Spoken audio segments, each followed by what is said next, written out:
बच्चों, आज मैं हमारा परिवेश क्लास 3 का पाठ 6 जिसका नाम है पशु पक्षियों का भोजन एवं सहायक अंग।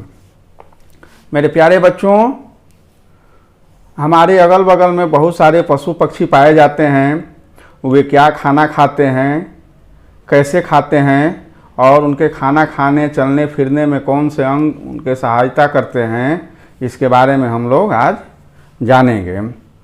इस पाठ में एक कहानी है जिसमें एक गौरैया है, उसके बच्चे भूखे हैं और उड़ नहीं सकते हैं। तो वो बच्चे कहते हैं कि माँ, हमें भूख लगी है और हम लोग भी तुम्हारे साथ में चलेंगे। गौरैया कहते हैं, नहीं बच्चे, अभी तुम लोग छोटे हो, अभी इधर उधर नहीं जाओ। खाने की तलाश में गौरैया कई जगह जाती है, लेकिन उनको खाने के लिए खाना नहीं मिलता है। अचानक गौरैया को छत पर एक लड़की दिखाई देती है और लड़की के पास जाकर के गौरैया बैठ जाती है। लड़की गौरैया से पूछती है कि तुम इतनी उदास क्यों हो। गौरैया बोलती है, मेरे बच्चे को भूख लगी है। गौरैया को लड़की एक रोटी का टुकड़ा देती है, लेकिन रोटी का टुकड़ा भारी होता है और वो उठा नहीं पाती है। जब उठा नहीं पाती है तो दूर बैठा हुआ कबूतर यह सब देख रहा होता है। वह उड़कर गौरैया के पास में आता है और गौरैया से कहता है, क्या मैं तुम्हारी मदद कर सकता हूँ।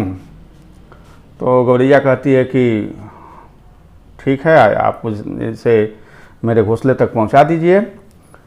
कबूतर अपने चोंच में रोटी दबा करके गौरैया के साथ उसके घोंसले तक जाता है और सब लोग मिल करके रोटी खाते हैं। बच्चों, इस पाठ से, इस कहानी से हमें ये शिक्षा मिलती है कि हमें मिलजुल करके रहना चाहिए, हमें एक दूसरे की मदद करनी चाहिए और जो भी खाना है कुछ है उसको मिलजुल करके बांट करके खाना चाहिए।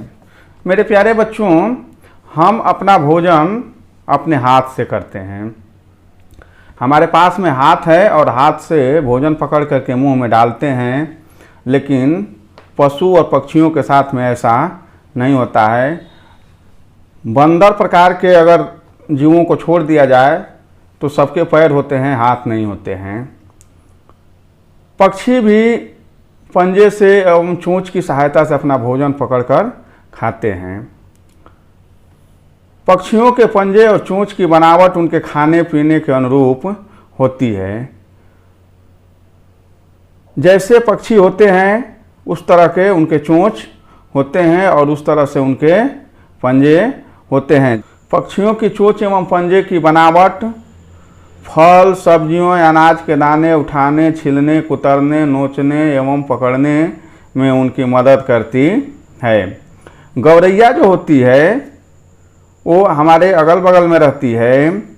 उसकी चोंच छोटी होती है। ये जो है ना, ये गौरैया का चोंच है, ये गौरैया का चोंच है।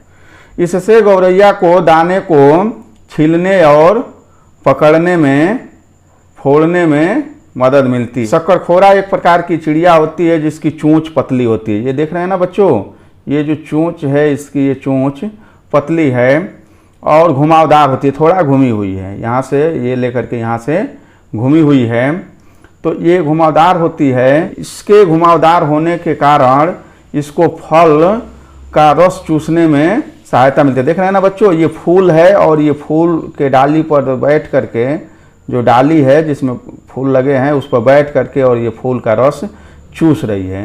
तो इससे मदद मिलती है, इसके घुमावदार चोंच होने के कारण ये चूस लेती है फल को आसानी से। तो प्रकृति ने इसको इस तरह से बनाया है कि अपना भोजन कर सकें।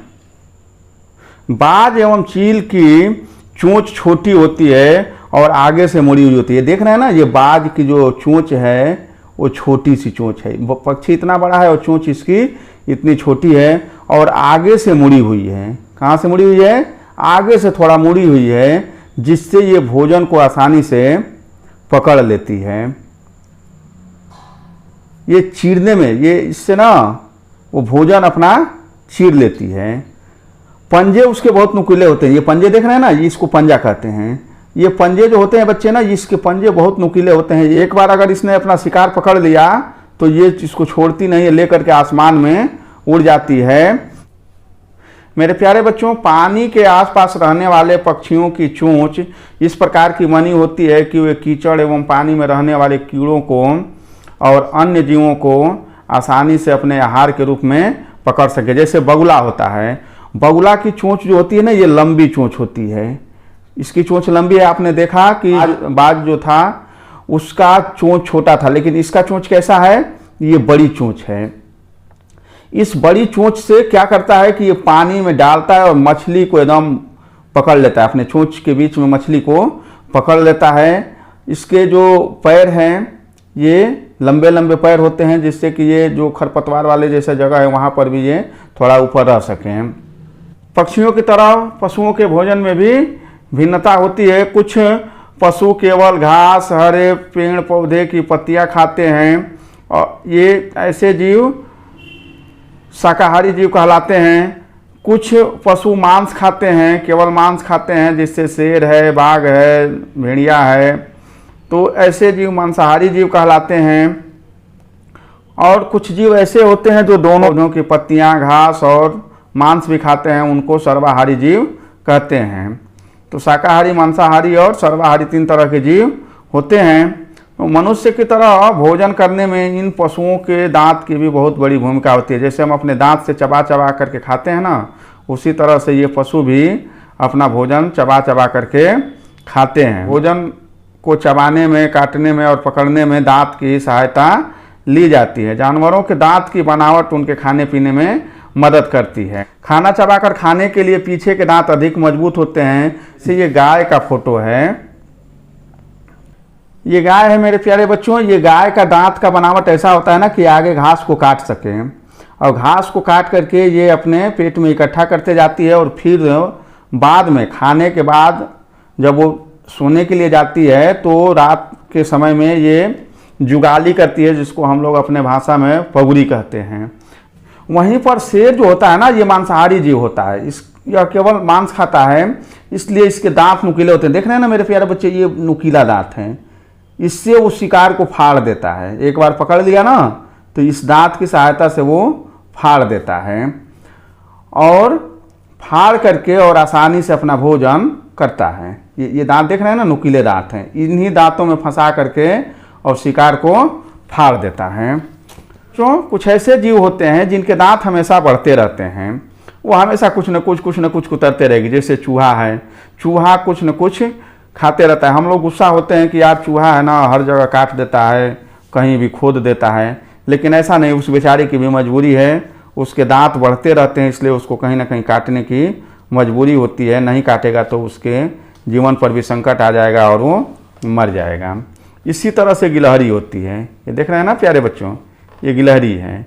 गिलहरी के भी दांत बढ़ते रहते हैं और वो हमेशा कुछ न कुछ काटते रहती है। जब जगेगी ना कुछ कुतरते रहेगी, काटते रहेगी उसके, जिससे कि उसके दांत घिसते रहे, नहीं तो ये खुद मर जाएगी।